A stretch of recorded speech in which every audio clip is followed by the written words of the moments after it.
ಇನ್ನೇನು ಬೆರಳೆಣಿಕೆಯಷ್ಟು ದಿನ ಮಾತ್ರ ವಕ್ಫ್ ಎಂಬ ಭೂ ಬಕಾಸುರನಿಗೆ ಕಡಿವಾಣ ಬೀಳೋದಕ್ಕೆ ಸಿಕ್ಕ ಆಸ್ತಿಯನ್ನೆಲ್ಲ ತನ್ನದು ಅನ್ನುತ್ತಿರುವ ವಕ್ಫ್ಗೆ ಇನ್ನೂ ಅಧಿಕೃತ ತಿದ್ದುಪಡಿ ಆಗಲಿದೆ.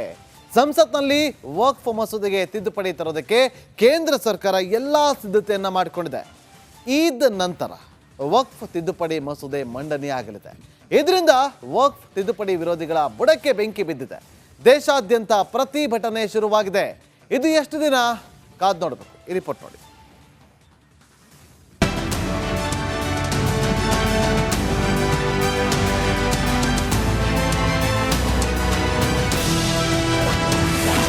ವಕ್ಫ್ ತಿದ್ದುಪಡಿ ಮಸೂದೆಗೆ ತೀವ್ರ ವಿರೋಧ. ದೇಶಾದ್ಯಂತ ಧರಣಿಗೆ ಪ್ಲಾನ್. ವಕ್ಫ್ ಎಂಬ ಬಕಾಸುರನ ಆಟಾಟೋಪಕ್ಕೆ ಬ್ರೇಕ್ ಬೀಳಲಿದೆ. ಈ ಅಧಿವೇಶನದಲ್ಲೇ ವಕ್ಫ್ಗೆ ತಿದ್ದುಪಡಿ ಮಾಡಲು ಸರ್ಕಾರ ಸಿದ್ಧವಾಗಿದೆ. ವಿಧಾನಸೌಧ, ಹೈಕೋರ್ಟ್, ಮೆಜೆಸ್ಟಿಕ್, ಕೆಆರ್ ಮಾರುಕಟ್ಟೆ ಹೀಗೆ ಸಿಕ್ಕಿದ್ದೆಲ್ಲ ಕಂಡಿದ್ದೆಲ್ಲ ತನ್ನದು ಅನ್ನುತ್ತಿರುವ ವಕ್ಫ್ ಆಟಾಟೋಪಕ್ಕೆ ಇನ್ನು ಬ್ರೇಕ್ ಬೀಳೋದು ಸತ್ಯ. ವಕ್ಫ್ ತಿದ್ದುಪಡಿ ಮಸೂದೆ ಜಾರಿಗೆ ಭಾರೀ ವಿರೋಧ ವ್ಯಕ್ತವಾಗಿದೆ. ಸಮಾಜದಲ್ಲಿ ಸಾಮರಸ್ಯ ಕದಡಲು ಈ ರೀತಿ ಮಾಡಲಾಗ್ತಿದೆ ಅನ್ನೋ ಆರೋಪವೂ ಕೇಳಿಬಂದಿದೆ. ಮಾರ್ಚ್ 26ರ ವೇಳೆಗೆ ಈ ಮಸೂದೆ ಜಾರಿಗೆ ತರಲು ಕೇಂದ್ರ ಸರ್ಕಾರ ತಯಾರಿ ನಡೆಸಿದೆ.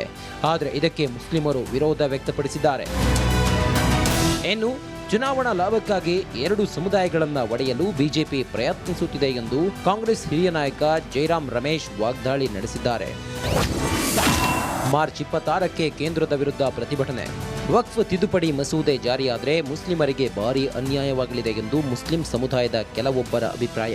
ಈ ಮೂಲಕ ಮುಸ್ಲಿಂ ಸಮುದಾಯಕ್ಕೆ ದ್ರೋಹ ಮಾಡಲು ಯತ್ನಿಸಲಾಗ್ತಿದೆ ಅಂತ ಆರೋಪಿಸಲಾಗಿದೆ. ಈ ಮಸೂದೆ ತರಬಾರದು ಅಂತ ಹಲವು ದಿನಗಳಿಂದ ಹಲವೆಡೆ ಪ್ರತಿಭಟನೆಗಳು ನಡೆಯುತ್ತಲೇ ಬಂದಿದೆ. ಅಷ್ಟೇ ಅಲ್ಲ, ಮಾರ್ಚ್ 26ರಂದು ರಾಷ್ಟ್ರವ್ಯಾಪಿ ಆಂದೋಲನಕ್ಕೆ ಅಖಿಲ ಭಾರತ ಮುಸ್ಲಿಂ ವೈಯಕ್ತಿಕ ಕಾನೂನು ಮಂಡಳಿ ಘೋಷಿಸಿದೆ. ಆಂದೋಲನದ ಮೊದಲ ಹಂತದಲ್ಲಿ ಮಾರ್ಚ್ 26ರಂದು ಪಾಟ್ನಾ, ಮಾರ್ಚ್ 29ರಂದು ವಿಜಯವಾಡದಲ್ಲಿ ದೊಡ್ಡ ಪ್ರತಿಭಟನೆ ನಡೆಸಲು ತಯಾರಿ ನಡೆದಿದೆ. ವಕ್ಫ್ ತಿದ್ದುಪಡಿಗೆ ವಿರೋಧ ಬೇಕೆ? ವಕ್ಫ್ ಮಸೂದೆ 2024ಕ್ಕೆ ತೀವ್ರ ವಿರೋಧ ವ್ಯಕ್ತವಾಗಿದೆ. ವಕ್ಫ್ ಆಸ್ತಿ ಕಾರ್ಯಾಚರಣೆಯಲ್ಲಿ ಪಾರದರ್ಶಕತೆ ಹೆಚ್ಚಿಸಲು ಕ್ರಮ ಕೈಗೊಳ್ಳಲಾಗಿದೆ. ವಕ್ಫ್ ಆಸ್ತಿಗಳು ಮತ್ತು ನಿರ್ವಹಣೆ ಸುಧಾರಿಸಲು ಪ್ರಯತ್ನಿಸಲಾಗಿದೆ. ಈ ಹಿಂದಿನ ಕಾಯ್ದೆಯ ನ್ಯೂನತೆಗಳನ್ನು ನಿವಾರಿಸುವುದು, ವಕ್ಫ್ ದಾಖಲೆ ನಿರ್ವಹಿಸಲು ತಂತ್ರಜ್ಞಾನದ ಪಾತ್ರ ಹೆಚ್ಚಿಸಲು ಕ್ರಮ ಕೈಗೊಳ್ಳಲಾಗಿದೆ. ವಕ್ಫ್ ಮಂಡಳಿಗಳ ದಕ್ಷತೆಯನ್ನ ಹೆಚ್ಚಿಸುವ ಗುರಿ ಹೊಂದಿದೆ. 1995ರ ಅಡಿ ವಕ್ಫ್ ಆಸ್ತಿ ಆಡಳಿತ ನಿರ್ವಹಣೆಗೆ ಸಹಕಾರಿಯಾಗಲಿದೆ. ವಕ್ಫ್ ಸಂಸ್ಥೆಗಳಲ್ಲಿ ಮಹಿಳೆಯರನ್ನ ಕಡ್ಡಾಯವಾಗಿ ಸೇರಿಸುವುದು ಈ ಮಸೂದೆಯ ಪ್ರಮುಖ ಅಂಶವಾಗಿದೆ. ಆದರೆ ವಕ್ಫ್ ತಿದ್ದುಪಡಿ ಮಸೂದೆಗೆ ಪರವಿರೋಧ ವ್ಯಕ್ತವಾಗಿದೆ. ಮುಸ್ಲಿಮರು ನಮ್ಮನ್ನ ಹತ್ತಿಕ್ಕುವ ಕೆಲಸ ನಡೀತಿದೆ ಅಂದ್ರೆ ಕೆಲವರು ಒಳ್ಳೆಯ ಕೆಲಸ ಅಂತಿದ್ದಾರೆ.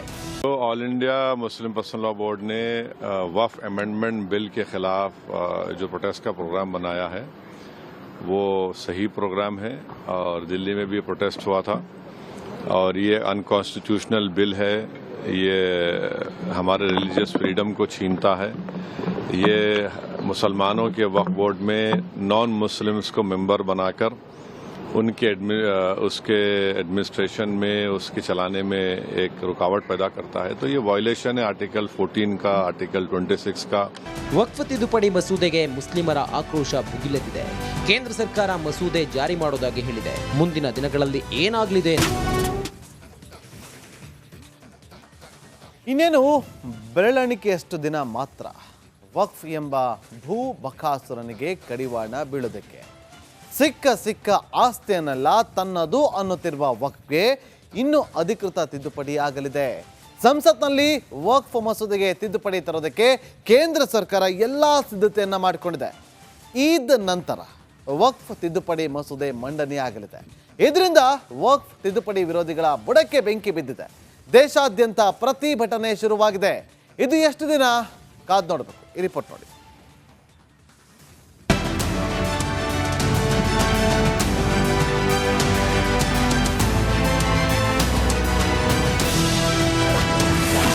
ವಕ್ಫ್ ತಿದ್ದುಪಡಿ ಮಸೂದೆಗೆ ತೀವ್ರ ವಿರೋಧ. ದೇಶಾದ್ಯಂತ ಧರಣಿಗೆ ಪ್ಲಾನ್. ವಕ್ಫ್ ಎಂಬ ಬಕಾಸುರನ ಆಟಾಟೋಪಕ್ಕೆ ಬ್ರೇಕ್ ಬೀಳಲಿದೆ. ಈ ಅಧಿವೇಶನದಲ್ಲೇ ವಕ್ಫ್ಗೆ ತಿದ್ದುಪಡಿ ಮಾಡಲು ಸರ್ಕಾರ ಸಿದ್ಧವಾಗಿದೆ. ವಿಧಾನಸೌಧ, ಹೈಕೋರ್ಟ್, ಮೆಜೆಸ್ಟಿಕ್, ಕೆಆರ್ ಮಾರುಕಟ್ಟೆ ಹೀಗೆ ಸಿಕ್ಕಿದ್ದೆಲ್ಲ ಕಂಡಿದ್ದೆಲ್ಲ ತನ್ನದು ಅನ್ನುತ್ತಿರುವ ವಕ್ಫ್ ಆಟಾಟೋಪಕ್ಕೆ ಇನ್ನು ಬ್ರೇಕ್ ಬೀಳೋದು ಸತ್ಯ. ವಕ್ಫ್ ತಿದ್ದುಪಡಿ ಮಸೂದೆ ಜಾರಿಗೆ ಭಾರೀ ವಿರೋಧ ವ್ಯಕ್ತವಾಗಿದೆ. ಸಮಾಜದಲ್ಲಿ ಸಾಮರಸ್ಯ ಕದಡಲು ಈ ರೀತಿ ಮಾಡಲಾಗ್ತಿದೆ ಅನ್ನೋ ಆರೋಪವೂ ಕೇಳಿಬಂದಿದೆ. ಮಾರ್ಚ್ 26ರ ವೇಳೆಗೆ ಈ ಮಸೂದೆ ಜಾರಿಗೆ ತರಲು ಕೇಂದ್ರ ಸರ್ಕಾರ ತಯಾರಿ ನಡೆಸಿದೆ. ಆದರೆ ಇದಕ್ಕೆ ಮುಸ್ಲಿಮರು ವಿರೋಧ ವ್ಯಕ್ತಪಡಿಸಿದ್ದಾರೆ. ಇನ್ನು ಚುನಾವಣಾ ಲಾಭಕ್ಕಾಗಿ ಎರಡು ಸಮುದಾಯಗಳನ್ನು ಒಡೆಯಲು ಬಿಜೆಪಿ ಪ್ರಯತ್ನಿಸುತ್ತಿದೆ ಎಂದು ಕಾಂಗ್ರೆಸ್ ಹಿರಿಯ ನಾಯಕ ಜೈರಾಮ್ ರಮೇಶ್ ವಾಗ್ದಾಳಿ ನಡೆಸಿದ್ದಾರೆ. ಮಾರ್ಚ್ 26ಕ್ಕೆ ಕೇಂದ್ರದ ವಿರುದ್ಧ ಪ್ರತಿಭಟನೆ. ವಕ್ಫ್ ತಿದ್ದುಪಡಿ ಮಸೂದೆ ಜಾರಿಯಾದರೆ ಮುಸ್ಲಿಮರಿಗೆ ಭಾರೀ ಅನ್ಯಾಯವಾಗಲಿದೆ ಎಂದು ಮುಸ್ಲಿಂ ಸಮುದಾಯದ ಕೆಲವೊಬ್ಬರ ಅಭಿಪ್ರಾಯ. ಈ ಮೂಲಕ ಮುಸ್ಲಿಂ ಸಮುದಾಯಕ್ಕೆ ದ್ರೋಹ ಮಾಡಲು ಯತ್ನಿಸಲಾಗ್ತಿದೆ ಅಂತ ಆರೋಪಿಸಲಾಗಿದೆ. ಈ ಮಸೂದೆ ತರಬಾರದು ಅಂತ ಹಲವು ದಿನಗಳಿಂದ ಹಲವೆಡೆ ಪ್ರತಿಭಟನೆಗಳು ನಡೆಯುತ್ತಲೇ ಬಂದಿವೆ. ಅಷ್ಟೇ ಅಲ್ಲ, ಮಾರ್ಚ್ 26ರಂದು ರಾಷ್ಟ್ರವ್ಯಾಪಿ ಆಂದೋಲನಕ್ಕೆ ಅಖಿಲ ಭಾರತ ಮುಸ್ಲಿಂ ವೈಯಕ್ತಿಕ ಕಾನೂನು ಮಂಡಳಿ ಘೋಷಿಸಿದೆ.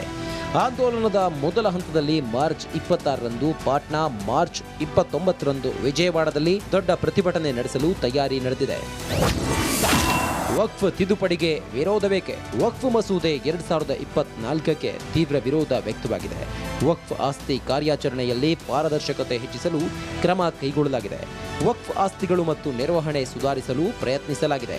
ಈ ಹಿಂದಿನ ಕಾಯ್ದೆಯ ನ್ಯೂನತೆಗಳನ್ನು ನಿವಾರಿಸುವುದು, ವಕ್ಫ್ ದಾಖಲೆ ನಿರ್ವಹಿಸಲು ತಂತ್ರಜ್ಞಾನದ ಪಾತ್ರ ಹೆಚ್ಚಿಸಲು ಕ್ರಮ ಕೈಗೊಳ್ಳಲಾಗಿದೆ. ವಕ್ಫ್ ಮಂಡಳಿಗಳ ದಕ್ಷತೆಯನ್ನ ಹೆಚ್ಚಿಸುವ ಗುರಿ ಹೊಂದಿದೆ. 1995ರ ಅಡಿ ವಕ್ಫ್ ಆಸ್ತಿ ಆಡಳಿತ ನಿರ್ವಹಣೆಗೆ ಸಹಕಾರಿಯಾಗಲಿದೆ. ವಕ್ಫ್ ಸಂಸ್ಥೆಗಳಲ್ಲಿ ಮಹಿಳೆಯರನ್ನ ಕಡ್ಡಾಯವಾಗಿ ಸೇರಿಸುವುದು ಈ ಮಸೂದೆಯ ಪ್ರಮುಖ ಅಂಶವಾಗಿದೆ. ಆದರೆ ವಕ್ಫ್ ತಿದ್ದುಪಡಿ ಮಸೂದೆಗೆ ಪರವಿರೋಧ ವ್ಯಕ್ತವಾಗಿದೆ. ಮುಸ್ಲಿಮರು ನಮ್ಮನ್ನ ಹತ್ತಿಕ್ಕುವ ಕೆಲಸ ನಡೀತಿದೆ ಅಂದ್ರೆ ಕೆಲವರು ಒಳ್ಳೆಯ ಕೆಲಸ ಅಂತಿದ್ದಾರೆ. All India Muslim personal law board ने वक्फ अमेंडमेंट बिल के खिलाफ जो प्रोटेस्ट का प्रोग्राम बनाया है वो सही प्रोग्राम है और दिल्ली में भी प्रोटेस्ट हुआ था और ये अनकॉन्स्टिट्यूशनल बिल है. ये हमारे रिलीजियस फ्रीडम को छीनता है. ये मुसलमानों के वक्फ बोर्ड में नॉन मुस्लिम्स को मेंबर बनाकर उनके उसके एडमिनिस्ट्रेशन में, उसके चलाने में एक रुकावट पैदा करता है. तो ये वायलेशन है आर्टिकल 14 का, आर्टिकल 26 का. ವಕ್ಫ್ ತಿದ್ದುಪಡಿ ಮಸೂದೆಗೆ ಮುಸ್ಲಿಮರ ಆಕ್ರೋಶ ಭುಗಿಲೆದ್ದಿದೆ. ಕೇಂದ್ರ ಸರ್ಕಾರ ಮಸೂದೆ ಜಾರಿ ಮಾಡೋದಾಗಿ ಹೇಳಿದೆ. ಮುಂದಿನ ದಿನಗಳಲ್ಲಿ ಏನಾಗಲಿದೆ ನೋಡಬೇಕಿದೆ. ಇನ್ನೇನು ಬೆರಳೆಣಿಕೆಯಷ್ಟು ದಿನ ಮಾತ್ರ ವಕ್ಫ್ ಎಂಬ ಭೂ ಬಕಾಸುರನಿಗೆ ಕಡಿವಾಣ ಬೀಳೋದಕ್ಕೆ. ಸಿಕ್ಕ ಆಸ್ತಿಯನ್ನೆಲ್ಲ ತನ್ನದು ಅನ್ನುತ್ತಿರುವ ವಕ್ಫ್ಗೆ ಇನ್ನೂ ಅಧಿಕೃತ ತಿದ್ದುಪಡಿ ಆಗಲಿದೆ. ಸಂಸತ್ನಲ್ಲಿ ವಕ್ಫ್ ಮಸೂದೆಗೆ ತಿದ್ದುಪಡಿ ತರೋದಕ್ಕೆ ಕೇಂದ್ರ ಸರ್ಕಾರ ಎಲ್ಲ ಸಿದ್ಧತೆಯನ್ನು ಮಾಡಿಕೊಂಡಿದೆ. ಈದ್ ನಂತರ ವಕ್ಫ್ ತಿದ್ದುಪಡಿ ಮಸೂದೆ ಮಂಡನೆಯಾಗಲಿದೆ. ಇದರಿಂದ ವಕ್ಫ್ ತಿದ್ದುಪಡಿ ವಿರೋಧಿಗಳ ಬುಡಕ್ಕೆ ಬೆಂಕಿ ಬಿದ್ದಿದೆ. ದೇಶಾದ್ಯಂತ ಪ್ರತಿಭಟನೆ ಶುರುವಾಗಿದೆ. ಇದು ಎಷ್ಟು ದಿನ ಕಾದು ನೋಡಬೇಕು. ಈ ರಿಪೋರ್ಟ್ ನೋಡಿ.